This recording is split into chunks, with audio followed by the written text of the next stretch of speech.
The reason we're out protesting today is we've had over 16 months of genocidal mayhem, Gaza wiped from the face of the earth, potentially hundreds of thousands of people slaughtered, mostly women, mostly children, and some of the most obscene crimes of our age facilitated by Western governments like the British government, which continues, for example, to supply crucial components for F-35 jets which rain death and destruction of Gaza. But also we're here because of Trump's genocidal proposition, and it is a genocidal proposition. We use ethnic cleansing often as a euphemism, which came about in the 1990s when Horace Walpole was. But, you know, the violent removal of whoever survives the violent horrors of the genocidal onslaught is a genocidal proposition. And Donald Trump has confessed to genocide. He said a whole civilization has been destroyed. That in itself is genocidal. So, you know, we're here as protesters, but I think we're also here as witnesses. We've got to be clear that no crime has been so confessed to by its perpetrators as it happened, and no crime has been so documented by its victims as it happened. And no one can be able to say they didn't know. It's just loudly broadcast in public what's actually happening.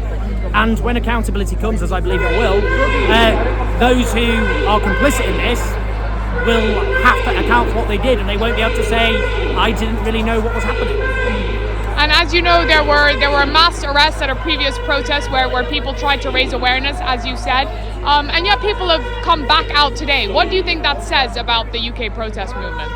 Well, last time there's a violent crackdown attempt basically on those who are exercising their right to peaceful protest, and I think the reason people have refused to be intimidated by that is, firstly, they know this crime is too big. They know that feeling scared in the face of that is ridiculous, because if that makes people feel scared, imagine what it's like to be a Palestinian every day, suffering the horrible violent genocidal consequences of an onslaught which our government has helped facilitate. I mean, that's real fear, you know. I mean, what we have to lose is infinitely less than anything that Palestinians have to lose. But also, I think it's about refusing to allow the world to be turned on its head, because that's what they tried to do since this began, to try and portray those who oppose the mass slaughter of innocent people, including so many children, who oppose the destruction of hospitals, the murder of medics, who oppose deliberate starvation, who oppose wiping out all civilian infrastructure, homes, schools, hospitals, universities, libraries, mosques, churches, we can go on, who oppose those crimes, torture, rape, to portray us as though we're the violent, dangerous, hateful extremists, and the people who support those crimes are the respectable, mainstream, moderate people. That's ridiculous.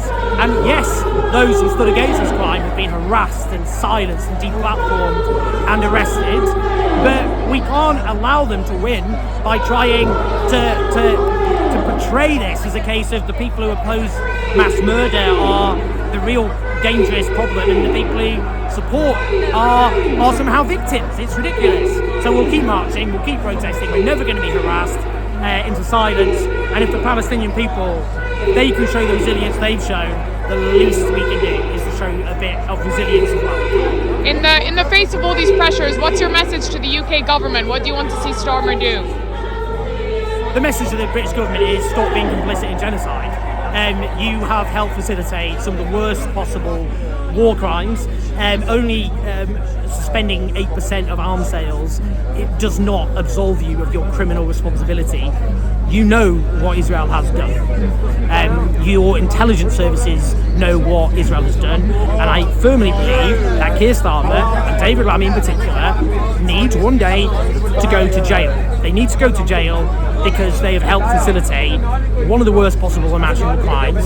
They knew what was happening, they don't have any excuses, and unless we hold to account those people who facilitated this, we are going to normalise this depravity, and there lies the road to hell for all of humanity, not just the Palestinian people. I don't think that's a utopian, far-fetched idea. It might take years, it might take decades, but you're going to go to jail. And you're going to go to jail because this crime is too obscene for you to get away with what you've done.